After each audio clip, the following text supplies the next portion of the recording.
Hey YouTube, well I'm back. Trying to chase this line here. All right, so I got a comment on the last video I did a few minutes ago, and it say it's from, is it pronounced very off top? Very off top. And she said, she or he, I don't know, I don't know how to pronounce the name correctly. But that person asked me, I love your apartment. Can you please give tips on how to collect different things to make it all look uniform? I shop to make things look too matchy-matchy. Okay, so I would love to answer that because that's one of my first passions. One of my very first passions in life was interior design, right? That was the first thing I wanted to be. Well, I had childish type things I wanted to be, but interior design is something that always interested me. Even when I was a little kid, like when I was a little kid, we lived in the projects, and the parents would want to bring, the parents would come to our house and say, let's see, we want to see Tim's room. Because even at 8, 9 years old, I was constantly decorating. God does give us certain characteristics of our personalities. Anyway, so that's what I planned on being, an interior designer. And I have had two passions. One is interior design. It was the first one. And that's me well into my 30s. And the other is writing, which is something I took up recently, well, took up 12, 13 years ago.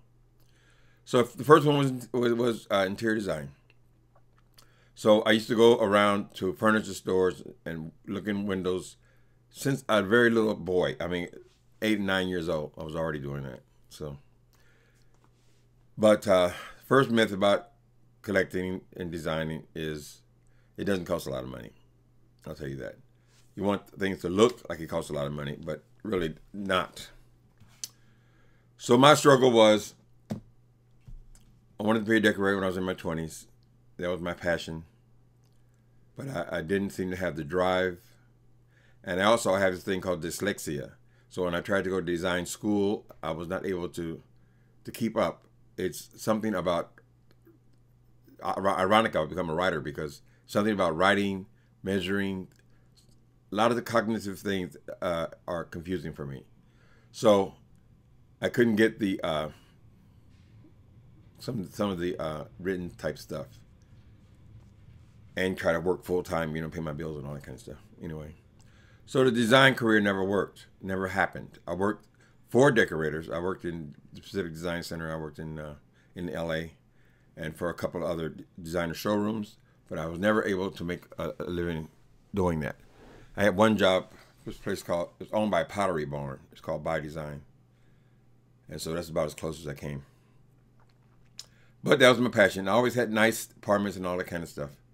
Because I worked for decorators for one thing. And then the other thing was I was a thief. So I always come across things.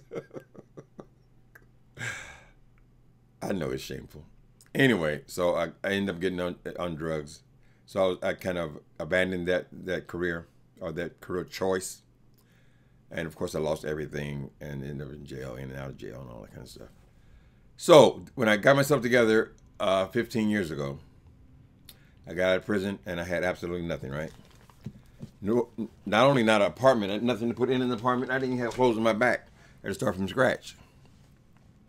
And my situation was, I mean, I've been HIV for years. I've been HIV for 30 years. So I functioned fairly well, but I definitely had physical issues where I wasn't about to go to work full time again. How did I get started on this? Oh yeah, interior design. Okay, so let's talk about interior design a little bit. So I started collecting things. Let me see if I can move this thing around a little bit. When I was in program, there was this picture at my, and I didn't know what my current taste was because I had been away from it for so long. Hope my voice is not too loud. Anyway, I was in program and I had a counselor there. And when I went to his office, he always had this big picture on his wall. So I always admired it. So here's the first thing I got when I got out of prison. I had nothing but clothes. Okay. And there's a reason I'm telling you about this. Okay, go up. There you go. See, that's the Sistine Chapel. This picture right here. Okay, so when I graduated, he gave me that. And so that set the tone. You see, so this classic this classic style was going to set the tone for everything else I got. So I never had money since I got clean, right? Next thing then I saw this thing down here. It's a cherub. I saw it at a garage sale for $40. So I had those two pieces. I said, okay, now we've got the basis for what my taste is. So everything I saw then in all the junk stores in San Francisco, and I went to all of them regularly. I had a lot of time on my hands. I loved shopping and interior design. I always did. So I would go out into all the stores and I would find things. The only things that were interesting to me then were things in this classic style, this European classic style. I discovered, so there's some more up there. There's that God picture, angels, lots of cherubs, stuff like that. So they're all classics. Get it all the way around like this. See the theme? And what I would do was, when I was on a fixed income, and every month I would buy one item. And I would go sometimes spend 2 or 3 days going to every junk store in San Francisco until I found something to add to the collection. At first I had a little room I had with, I had 4 roommates. And that's when I got those things that get started. Oh, I'm sorry, this side. So, I will show you the whole apartment. Yeah. Can you see there? That man. You see his statue? Yeah. Okay. So, all these pieces were gotten one at a time. And to start building on it. Starting with that thing over there. So, after I had I got a studio apartment first after that room. Then I got a studio apartment. It was small. And I kept collecting these kind of pieces, right? When I moved into this apartment, this is a 1-bedroom apartment. It was bigger. I had to have, the other place I didn't have a dining room table or no living room furniture because I didn't have a living room. All I had was a studio, right? So I started buying furniture. Now, the biggest thing was I had to set a style for furniture. Before I had all new, modern furniture, and I just got bored with the IKEA type style. So, first thing I had to do was get a couch. All right. So this couch is in the same style, and the fabric is the same pattern as the furniture. All added one thing at a piece. When I say one thing at a piece, I mean like that little picture right there. That's all I would buy for a month, right? But I was satisfied. I was spending what I could spend. And then after I lived with it for a while, this place looked basically like it does now. My thing is this. You can have a certain look without it being very expensive items. You know what I'm saying? So if you have like a picture, you like this picture right here. Okay. Now, of course, the real picture will cost you thousands and thousands of dollars. Okay. But this is just, it is a painting on some kind of board or something. But a lot of the things I get are just posters. But it's the same image. It's the same image as if you went and bought a $1 million picture. So you can have the same style without spending the money, right? So now I've been here for 7 years. I got the furniture set.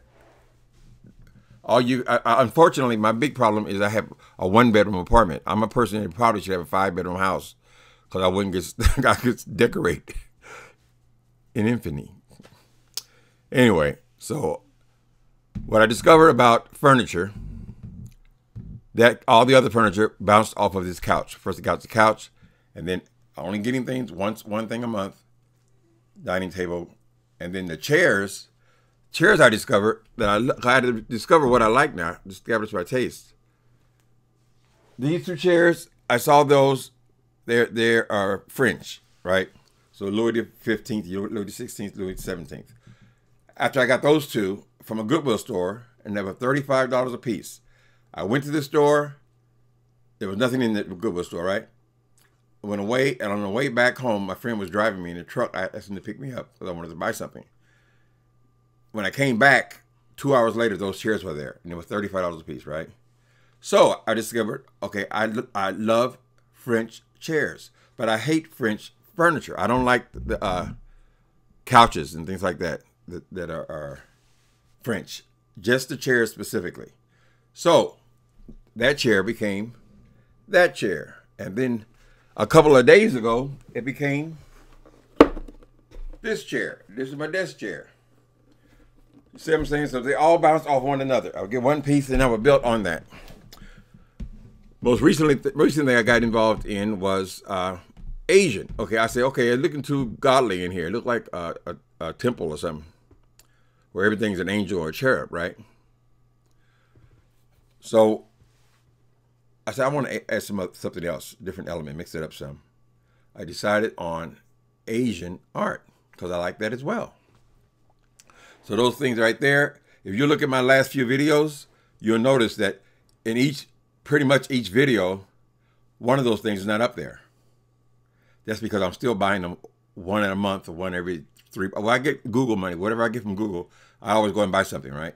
So I just feel like that I'd rather have something to see than just to blow money. I am like the type of person. I know there are other queens like me and women. I don't know about guys so much, but just like most people buy shoes, they love shoes. They have a closet full of shoes. That's the way I buy household things, furniture type things, right? So in my last few videos, I've collected those over the last few months. I can't show you on the side of this chair, couch, but when I get started on something, I don't tend to let it go. I'm like an old dog with a bone. So I started getting Asian pieces. All of those on that shelf right there, that was something totally different if you go back a couple months, right? Okay. Oh, then I found, this is my favorite one of those. So blue glass is a popular thing, right? Blue glass. Look at this one. See that one? It's huge. I found it in the junk store, and I think it was something like $60, something like that. But it's worth a lot more than that. I mean, I've got kind of an eye. So the collecting is the fun part. It's the collecting is how you get in the eclectic style. If you just got money, you know, most people got money, they work, and they got credit cards, they can just go out and buy whatever they want, right? And what they end up with is these sets of stuff. Couch matches this, that matches that, like the person was saying. Vari, off top, was saying. You end up with a lot of stuff that looks very matchy-matchy. But when you collect it slowly, you usually end up with a different kind of look. Okay, I wish I could show you guys more because I started collecting horses. And sometimes people will help you also. Several pieces that I've acquired are because someone else saw, oh, you like those, right? And so in their travels, they go out and they say, oh, I bought this for you. I do the same thing. I see something. I know my friends collect that or like that. I'll get it for them. Or if it's too expensive, I'll call them and tell them where it's at. Kind of thing. Anyway, so I got into this blue glass thing. It was one of my latest things. But the very latest things are horses. You can see one horse. You can see one horse, but I have this whole thing right here, this whole modern piece. It's a collection of a very exotic horses from all over the world. So anyway, what was I talking about? So that's the thing I did. Can you see the rugs? I have carpet, and you know most people, decorators, people in decorator shows would say, "Oh, you can't have carpet over top of carpet." Well, whoever came up with this idea to have carpet, this light colored carpet, which is in virtually every apartment in America, I hate it because it's hard to care for, and it's so plain. So I just put rugs over rugs. But I basically covered my whole apartment are rugs. They're all rugs over rugs. I can do whatever I want to do. It's my house, right? So I don't adhere to, you know, let someone else tell me what works, what doesn't work. I go, but what I think works, you know. So I have these rugs all over the apartment. You put a rug on top of a rug, they tend to scoot. So up until 3 weeks, 2 weeks ago, 3 weeks ago, I had this problem with the rugs always bunching up, right? Because they're carpet on top of carpet. So what I did was, and I had to think about it a long time. I nailed the rugs to the carpet. One of my tips. I don't have that problem anymore. I got 2 little holes somewhere on the ends of the carpets, but that's a whole lot better than have to constantly move these rugs around. Pray to God I don't fall on them one day. All right, so all my rugs are bolted to the floor now. What else can I say about interior design? I don't know. I think the main thing is it doesn't cost a lot of money. It's just you know, like people want to go out and buy shoes or something like that. go shopping. I don't personally like going to new stores. There have been times when I've had enough money I can go and buy something in some fancy store or something like that. I don't like that. I like old things. And so you go to a lot of places. I mean, all the stuff seems, it just doesn't seem that great quality. But unfortunately, the drawback, oh, I'm at 15 minutes. Lord, see, you got me talking about interior design. Unfortunately, since I only have a one-bedroom apartment and I have this obsession with always shopping for things in the apartment and always adding something to it every month, every couple of weeks, adding something to it, I've got to have a rule, one thing in, one thing out. So if I see something I like, I got nowhere to put it. So, and since I like to shop, I like to hunt for different things. The only exception I make out, if I see something of a better quality, something better. If I see something like that vase, if I see something that is much better than that, then I'll take that and I'll give it away, or I'll put it in the closet or something like that. All of these, I have trunks and stuff. I always like coffee tables that are like, again, you can't see that either. God damn it. I need a portable camera. Anyway, my coffee table is a trunk. I have a few trunks around things, storage type things. These things here, you store things in these benches. They're full of lamps and vases, all kind of things like that. And unfortunately, none of my friends are into interior design stuff. They just want things that function. So you would give them computer pieces or something like that, but they're not interested in no decorating. So I have an unusual set of guys in my life right now. Just not into that because I have plenty of things to give away. So I can keep on looking. I intend to go and look today. And I say one more thing. I know I don't talk on and on and on. San Francisco is having a crisis of junk. All the stores, and there used to be one right across the street from me. They closed that. They closed the Goodwill stores, the big ones. They just bulldozed that. The big thrift stores, they're disappearing. I may want to go and look and search and all that kind of stuff, and nowhere to search. I know there's been at least 5 this year that have closed. Thrift shops. It's getting so expensive here that they cannot afford the leases. Not selling little pieces. And then, of course, if you go to a regular store, and if you have money, do that. I mean, go to some of the high-end stores, high-end real antique stores. There's still a few of those around. But I can't afford that. I have to find my pieces. I can't afford to go out there and get them from regular stores. But even they're having a hard time. It's just this city is just getting extremely expensive. So you can't just, take all your stuff down to a store and open a storefront. That ain't gonna happen here, because this storefront could cost you, $12,000, $13,000. Okay, so I hope I talked enough about interior design. I hope I didn't ramble and go on and on and on. But that is a passion that I have. It tickles me when you guys say I have a lovely apartment. Thank you so much. It's so meaningful to certain type of personalities. Okay, go ahead and enjoy yourself. I'm going to go to the junk shops today, if I can find one.